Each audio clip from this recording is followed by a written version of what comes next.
السلام عليكم، مرحبا بكم في قناة عالم أم يارا. وصفة اليوم عبارة على تحلية سحور رمضان بطريقة اللي هي جد رائعة في المنظر وفي المذاق، تجي كريمية ولذيذة بزاف. على بركة الله ندوزو المقادير. نحتاجو في المقادير 4 معالق ديال المايزينا، اطرو حليب، كأس ديال الكوك ناعم اي جوز الهند، عندنا كأس ديال السكر سنيدة على حسب الذوق، وعندنا يوغورت طبيعي، فاني، وعندنا 3 الفرماجات مثلثات. حاجه غادا ناخذ الفرماج، نزيدو على الفرماج قليل من الحليب، نمعكو مزيان حتى يذوب لينا الفرماج. ندوزو نحضرو، غادا نوضعو الحليب، هي البوطه تكون مهيله، نزيدو ساشي ديال الفاني، وغادا نزيدو السكر السنيده، وغادا نزيدو الكوك، نزيدو 4 المعالق ديال المايزينا، وغادا نزيدو الفرماج اللي ذوبته مع الحليب.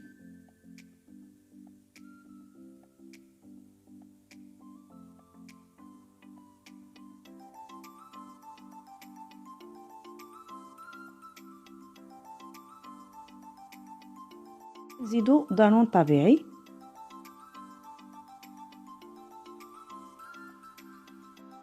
نخلط الكل حتى يندمجوا لينا المكونات ونخليوها حتى تبدا تعقاد لينا. ها هي البوطه تكون مهيله باش ما تلصقش لينا.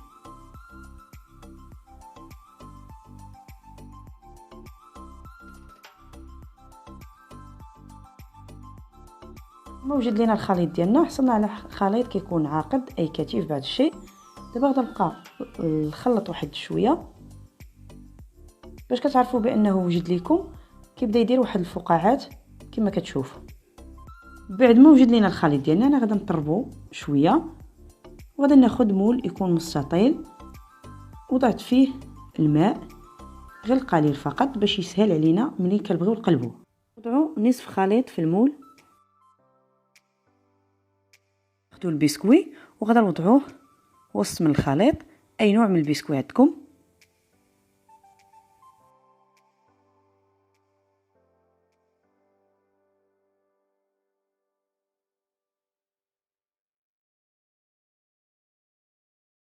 غادي نوضعوا الخليط المتبقي فوق من البسكوي، غادي ندخلوا المجمد حتى يتماسك لينا مزيان، ونطلقوا نوريكم الشكل النهائي ديالو. هذا هو الشكل النهائي ديال التحليه ديالنا، كتجي على هذا الشكل. هذا انا زينته بالكراميل واللوز ايفيلي.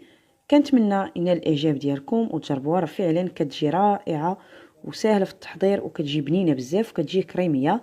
كنتمنى تنال الاعجاب ديالكم وتجربوها، فعلا تستحق التجربه. ما تنساوش تشاركوا في القناه وتضغطوا على الجرس باش يوصلكم ما هو جديد. مع السلامه، فيديو جديد وفكره جديده ان شاء الله، ورمضان كريم، كل عام وانتم بالف خير.